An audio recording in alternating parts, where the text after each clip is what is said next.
he's a goalkeeper. Goalkeepers are the least likely to get hamstring injuries.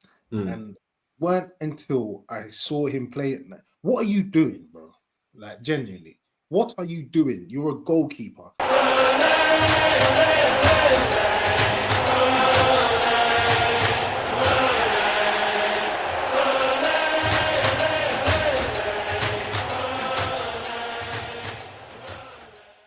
Yes, guys, welcome to Over the Line, the football debate show by fans for fans.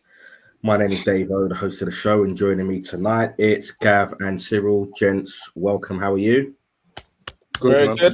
Right. Still repping United. Let's go. Good. Wouldn't expect anything else, Cyril. So on tonight's show, we're going to talk about the issue regarding Crystal Palace being kicked out of the Europa League into the Conference League. Going to have a bit of a chat about that. We're going to talk about why that's happened. We're going to offer our thoughts as to, is it fair? Should it have been done? Is there anything Palace can do to maybe, try and appeal the situation? And then we're going to talk about a little injury to particularly key Manchester United player. Cyril, I expect you're going to have a lot to say about that particular topic. But as I said, starting tonight's show, it's going to be the situation with Crystal Palace. Okay. So I'm expecting viewers out there to sort of know what's sort of gone on, but just, on the off chance that you live under a rock and you actually haven't heard what's been going on. Crystal Palace, qualified for the Europa League last season by winning the FA Cup in the final against Manchester City. Unfortunately for Crystal Palace, they were co-owned by, I believe the guy's name is John Textor. Co-owned between, he owns a stake in Crystal Palace and he also owns a stake in French club Lyon. Lyon also qualified for the same competition. Now, UEFA rules state that two or more teams cannot be owned by the same owners and compete in the same competition, hence Palace being demoted from the Europa to the Conference League, seeing Forest moved into the Europa, promoted from the Conference League. Now, Lyon were temporarily relegated, which granted Palace their spot in the competition. That went to review, decision was reversed, Lyon was reinstalled back into Ligue 1 in France, meaning Palace had to get demoted. Now, just to read a little bit of an extract here, there's been a lot of questions about, well, last season City were able to compete in the Champions League alongside Girona. What's the difference there? Now, according to the information I've got in front of me, what Manchester City were able to do, or the owners of Manchester City were able to do, was to place their shares in Girona into a UEFA-approved independent panel. Those shares were held between June 2024 through to July 2025 through the season, allowing City and Girona to compete in the same competition. Now, people can sit there and say, well, can Palace not do the same thing? Turns out the deadline for Palace, or the owner of Palace, John Textor, to have done this was, I believe, March of this year. Now, the FA Cup final was held in, I believe, May, 2 months past the deadline. Palace win it, Palace qualify, but the deadline has gone past by 2 months. Bit of an unfortunate situation. Of course, Palace are going to be appealing this decision. We'll see what happens after that. Gav, I'm going to bring you in on this one now. Talk to me about your thoughts about this situation with Palace and what's gone on there. There's not really much to say other than the guy that, what's his name, John? John Textor. Yeah, I heard him on TalkSport when he done a little interview on quite a long interview on TalkSport, trying to explain himself. He basically said he didn't think it was going to happen, which was a bit stupid. It was an oversight. It was an admin error, from what I'm gathering. Like, someone dropped the ball, basically. But what's hilarious for me is that I know a couple. Well, my wife's from Nottingham, and I know a couple of Forest fans from like uni and stuff. And one in particular, like, it's ruthless. He's like, yeah, it's their problem, sort of thing. The owner of Nottingham Forest put a complaint in around the same time that the news came out that this could potentially happen. and then obviously what his thing was is that he put his shares into a blind trust. What City did the year before, basically, and he did it before the deadline, just in case. He was better prepared, essentially. And his thing was basically, if I've done it, why didn't he do it? And if he ain't done it, how are they still going to get to compete? Because I think he owns a Greek club, I think. Yeah.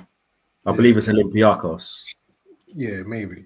I don't even know, but yeah, I just thought it was hilarious the way he just snitched on him. He don't care. I rate it personally. So yeah, I think Palace for the fans is a bit unfortunate, but then at the same time, I'm looking at it probably not how they would look at it at this point, but they've probably got more chance of winning the Conference League. They won one trophy in however many years. That no one can take that away from them. That joy. I think it'd have been a harder pill to swallow if they got through on the league position, but then it's a weird one because if they hadn't won the trophy, from what I understand, if they hadn't won the trophy and they'd finished in a higher league position than Lyon, they would have took the spot. And the reason why Lyon have taken the spot is because they got into Europe first via the league, and then went to Europe when the league had in France. They've already after Lyon had secured their place in the league in France. Yeah, so they were second to get in, so they're first to get out. But then you wouldn't have got the trophy, you wouldn't have had a day out in Wembley, etc., etc. So which one would you take? Because you got to take one of them. And I think if I was a Palace fan, I'd be annoyed, but to get an FA Cup under my belt in a lifetime when certain people lived and died and never saw Palace win a trophy is a fact. And still get to play in Europe in a competition that they could potentially win if they got any players left there, that is. I'll take it. I personally take it. Okay, Cyril, what about you? You got any thoughts on the situation? When I was looking into this, I saw that deadline in March, and I think when they're trying to say it went to a wrong email or whatever excuse they're coming out with, like you got to think about, from a business perspective, this is a big football club. This is a Premier League football club. Like if you're meant to be doing that, you should have done it. So to try to come and say, oh well, it was some admin error or it went to the wrong email, it just doesn't like, okay, fair enough, that might be the case, but here's the outcome of that. And so also the thing to do with the shares as well, I think there was something about if he has influence. And I think Steve Parish went on an interview and they asked him, does this guy have influence? And he was like, of course it does. My 8-year-old son has influence. And it's like, well, okay. He swore blind that he didn't, which was weird. Yes, but then obviously Parish went on an interview and actually said that. So then obviously his answer should have been no, as it says, but he didn't. So I think it's going to be really tough for them to turn around and not, and put them through. It's like, with the Pogba situation, he swears blindly that it was a normal supplement or whatever it was that was given or whatever. He still got a ban. He still got his ban, because of what substances were found. So I think UEFA was saying about how they understood the implication and how the gravity of what this decision actually meant, but it still made it. So how now they would try to, take it back. And then, like you said, if Forest has anything to do with it, they would be like, well, we did it, they didn't, so why should we get punished for that? So do you think, like, how do you think that this should be resolved? Like, do you think Palace should get their spot back, or is it a case of you live and you learn? I think they will get their spot back because there's an appeal going on and whatnot. So I think there's a chance to get their spot back. And the maddest thing is, from what I understand, he doesn't even own the club anymore. He sold his, as part of trying to get out of this mess, he sold his shares. So it's a possibility they get kicked out of the competition, and the guy that got them kicked out of the competition isn't going to be there anymore anyway. Yeah. With that said, I think they should get it back. It's not going to make a difference, but I don't know. That Forest owner probably blow the whole country up if that happens. So. Never met an owner like that. Like, he's just complains about everything. I kind of love it because people say that owners don't care; they're just here for the money, blah blah blah blah. Like you can tell he's serious. He wants the best for Forest. So can you really knock him? You don't want to see it against you. Like, obviously, as a Palace fan, I'd despise him right now. But as a Forest fan, I'd respect it. Probably as a Spurs fan as well.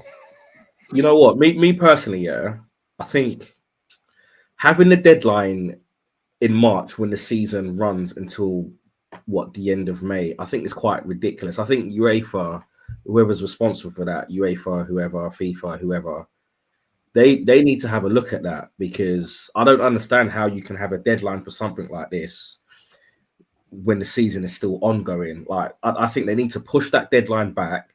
Everybody needs to take this as a learning opportunity. Push that deadline back, reinstall Palace, put Forest back. You know, this is all done on merit. Palace earned that spot, whether it's via the league position, whether it's via the cup competition, whatever rules were set out at the start of the season, Palace abided by those rules, earned that spot. They deserve their spot back in that competition. Go on, Cyril. But as you just said, whatever rules were set out, they abided by it, and they did that. Well, the rule was March. Now, whereby I do agree with you that obviously they want to know where they were going to be. And but the thing is, if you are aware that you have that scenario where there's potentially two, club, the owner owns two clubs or shares in two clubs or whatever, everyone should automatically be able to think, okay, well, where's my team at right now? If they're in this competition, the chances are if we win, let's make sure that we're planning ahead. So the point of what I'm just trying to say is this negligence from a business perspective, like how you didn't plan ahead, even if you didn't think you were going to win the FA Cup, but you wouldn't get into the FA Cup without thinking you're going to win it, without thinking you don't plan to win it, So at some point, it has to be goes back to the club and saying that was the rules. They should have abided by it. They didn't. Whatever the reasons are, fair. You just didn't, and that's just what it is. Obviously, from a perspective of like they've earned it, and it'll be great for them based on even when they won the FA Cup, like I was happy for them. Yes, it was against City as well, but I was just happy for them as a club. So to see them in Europe, and again, like Kevin said, they could be they're still in Europe. It's just a different, Okay, before we move on to the next topic, then one word answer, Gavin. Palace back in Europa, yes or no? Yeah, I think they'll make it back. I think on the appeal they'll get back in. But do you want them to make it back, yes or no? Oh, no, actually, no. I want Forest to be in there. Cyril, I'm gonna stay loyal to the Forest. Cyril, what about you? No, I don't think they'll make it back. Yes, I'll be happy for them to make it back. I'm saying yes to both. I think they will make it back, and I want them to make it back. So let's move on to the next topic now. Cyril, this one is just for you, my brother. So, guy on screen. Nah. Yeah, the guy on screen, Andre Onana. He, Manchester United goalkeeper, is injured. And according to reports, he's going to be out for 8 weeks with a hamstring problem. Now, this comes quickly off the back of footage being released of Onana playing as a striker or an outfielder in a game of street football back home in Cameroon. Now, when I saw this footage, okay, I was quite surprised that he was doing this. Firstly, I've always seen him as he's a goalkeeper. I've always seen him playing in goal. So to see him showcasing these skills out on field, a bit of a surprise. But the second thought that came to my mind was, hold on, that pitch doesn't look the most stable. Those people, who are they? Are they going to be taking his well-being into consideration, or are they going to be wanting to, leave an impression on the professional footballer? So I felt it was a bit of a, I always get nervous when players do dumb things during their preseason, holidays. So when I saw this, I'm not a United fan. I love the misfortunes that come United's way. But I saw this and I was a bit like, oh, that seems a bit risky. And then a couple of days later, news comes out, he's injured. Cyril, as the resident United fan, can you talk to us about your feelings when this news came through about Onana's injury? I got mixed feelings about this.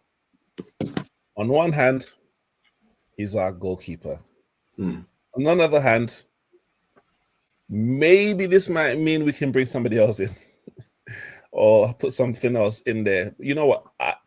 for me, really and truly, I'm not upset with it. He's who he is. He does crazy stuff. I'm okay with him not being there. I mean, obviously, again, depending if I should replace him with somebody better.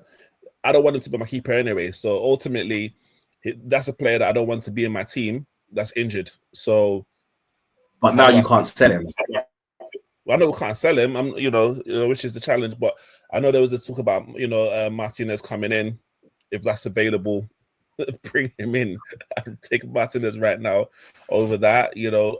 Although he's a bit of a maverick too, but ultimately, as a professional, though, these are things you should be aware of, irrespective of obviously. Yeah, I get it. You probably want to sort of play some soft football. You're back home. All of that stuff there. But ultimately, you got to be able to be a professional and be able to look after yourself.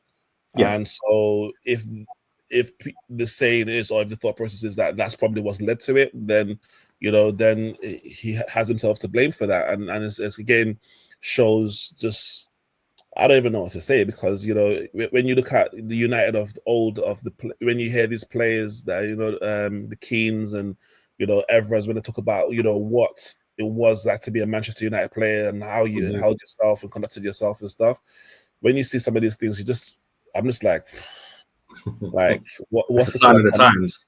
Yeah, man. So I'm not phased. I'm just like, he's not somebody, like, I don't know, if it was Fernandes, I'll be upset. It's Onana, I'm just like, whatever, just get somebody else to replace him. Hopefully somebody that can actually replace him and do a better job, and then who knows what happens, but I'm not excited about him being my keeper, so that's why I was never hurt about it. It's just, let's see what happens. Gav, I'll bring you in a sec. I just want to quickly say something. I'm not trolling when I say this, Cyril, by the way. I know I'm a troll, but believe me, I'm not trolling when I say this, okay? You've named Emi Martinez there as a keeper that you'd possibly like to see come in, okay? What makes you think that you can go out and sign a guy like that when you've been negotiating for Mbeumo for what feels like months and months and months? Martinez isn't going to come cheap. Now that Onana is injured, I can guarantee the price of goalkeepers you go after is going to skyrocket. So I don't. Who can you possibly bring in that is going to be off standard without getting fleeced, and you're struggling to sign Mbeumo as it is? Yeah, I mean, to be fair, with the Emi Martinez thing, it was because they were talking about it beforehand. But obviously, as you just mentioned just now, prices have gone up. Well, that's the reason why, one of the things why they're right now trying to hold on to this pricing and not, go and pay over the odds for Mbeumo. So the chances are it would be the same thing with anyone else potentially coming in. So the reality of it is, I think what happens is they just get somebody else in, from one of the reserves, and then, what will happen is he'll come back in 6 to 8 weeks' time or whatever it is. And then it is what it is. But it's a bit shit. But whoever comes in or whoever replaces him, hopefully that they do a good enough job for them to stay on, I guarantee whoever's in goal is going to have an absolute blinder of a game, first game of the season against Arsenal. Yeah. Like, it's written in the stars. Gav, let's bring you in, mate. What's your thoughts on this? I mean, there's a lot of what Cyril said that I don't actually agree with, but a bit that I extremely disagree with is the bit where he said it's a bit shit. I think this is amazing. Do you know what it is? Yeah. See, I'm a man. I love when I see a guy that's ambitious, that's able to like use mind games and like do business moves in a way. Now, this is my theory, guys. I think Onana went home and he thought, you know what? I ain't played all season. This is me. This is just a hot take. No proof. None of this is proven. This is all just off the dome. So I think he went home and he thought, you know what? These lot are going to try to sell me this summer because I hear this Martinez guy. I see him crying last day of the season. You think you're coming and having my spot in Manchester United? No. I'm going to go back home. I'm going to play on the most hardest ground I can find. I'm going to play on the most reddest dirt I can find. I'm going to come back. I'm going to have an injury. It's going to put me out for the whole of the summer so you lot can't sell me and go and replace me. And that's what he's done. So big up Onana. He's done a blinding job. People say it's unprofessional. I looked at it as unprofessional. When I thought about it, I was like, that's a professional job. He's done the best thing for him and his career because he's just going to get to stay at United and get paid. Another one at United that's going to get paid when he's not wanted there. You got to big it up. Sensational work. Cyril, you got any response to that? Boy, you know what? I can't even lie. That could even be a possibility, you know. Like, you know, Crazy. For jokes aside, he's a goalkeeper. Goalkeepers are the least likely to get hamstring injuries, and weren't until I saw him play it. What are you doing, bro? Like, genuinely, what are you doing? You're a goalkeeper, number one. Number two, you're a professional footballer for Manchester United. You should not be playing for Bants. He was doing 90-minute games. He was playing full 90-minute games. This weren't a little kickabout of his mates down the park for a couple minutes. He looked like a tournament. He looked like he was trying to be in the World Club Cup of Africa. Like he was trying to be part of something that was not even nearly important.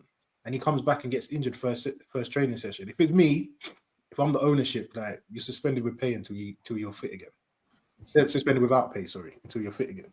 Shambolic. You know, Amarim behind the scenes must be going crazy about that. I'll be going mental. Are you crazy? I'll be going mental, and the fan base should be going mad because A, you've lost your first team goalkeeper, and B, you can't sell him to get, like, it's just bad for business, bro. The thing is, you know, with Onana, I can't lie to you. He's the kind of player that everyone's like, oh, that's just Onana anyway. You know, it's kind of like when you just live it to that. Oh, this guy's just a crazy guy. Like, even in there's things that he does in games that just gets. I've been in the games before when we're all like having a go at him. Like, this guy's just, but he just thinks he's in his own little world, and I just want him gone. Do you not think, like, again, not trolling, but do you not think they've kind of touched on it? But that's a sign of where Man United are right now. Like, I couldn't imagine a player doing that at Arsenal. I think Arteta would be going mad. Are you crazy? Like, they wouldn't even make it back to training. I've seen people walking back into training, smiling, all the rest of it. They would have got their head blown off. You can't be doing that. I agree completely with you. I can't see an Arsenal player doing something wild like that. I can't see it.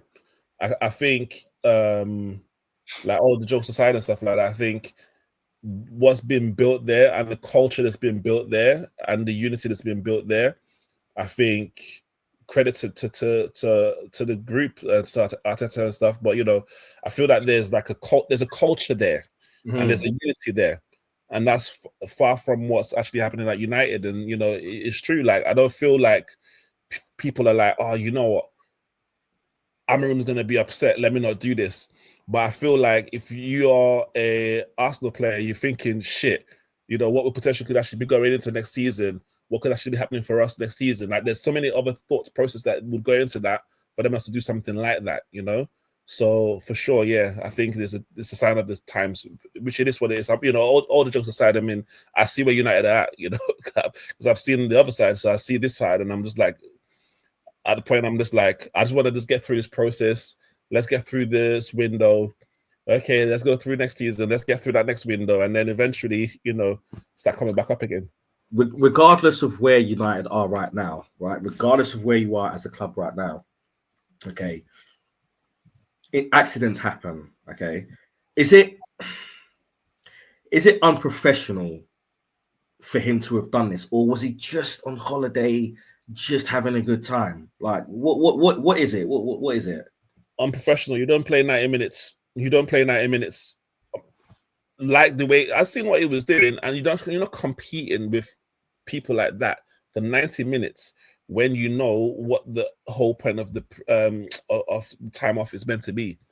Like, yes, you're still meant to, you know, if you train and all those different things there, for sure, nothing wrong with that. But to compete and to play the way you're playing, and you can't play 90 minutes as a professional footballer with regular people anyway. What if somebody, like, I got to be thinking somebody goes in for a wrong tackle and they injure me? What if he was playing in goal? Would that make any difference to you? Yes, that would make a slight difference for me. It's his position, and you're just showing up now. That's the vibe. He wants to be a striker. If anything, he's trying to show Amarin he could probably bag more goals than them other two when he come back. That's what... that was a good one. Listen, it might do, it might get some goals in there. He's trying to change position. No, it's unprofessional, man. It's your vocation. Part of your job as a footballer, in my opinion, is to look after your body. And it goes back to like a couple seasons ago. Was it last season or season before? Casemiro come back flat. Like, that's unprofessional, bro. Yeah. It's all one and the same thing. You can't do that. You can't go away and I've spent most of my life, my adult life in the motor trade. I can't go and do reckless stuff driving and lose my license or get any points on my license because it will mess with my profession. It is unprofessional. We've all got things within I can go and play football wherever I want, 120 minutes a day if I want to, pull a muscle, and I'll still get to go to work. They won't tell me anything because it's not as important. Whereas he can get banned from driving and still playing goal. Yeah. As a footballer, he has to keep his body right and he has to look after his body. He should have been resting, man. He's doing too much. But like Cyril said, he's a madman. You put it in my head now, Dave. I reckon he's just going to go and flukily find someone that's just a superstar out of nowhere. You know it's going to happen. Like whoever it is, it can be the 16 under 16s keeper put in for the day. Whoever is in that goal, game week 1 is having an absolute blinder. And I know, and we all play FPL. Viewers play FPL. I'm telling you now, whoever is that starting keeper on that match day game week 1 for Man United is going in my team because I'm expecting 15 saves, 5 of them being penalties. Not when you have Curious, nah, man, and Eze and all them lot. 5 goals for sure. We'll come to season predictions nearer to the season, but for now, gents, I'm going to thank you for joining me this evening. It's been short, it's been sweet, it's been good. I've enjoyed having you on. Viewers, I hope that you've enjoyed watching this, and we will see you on the next episode of Over the Line.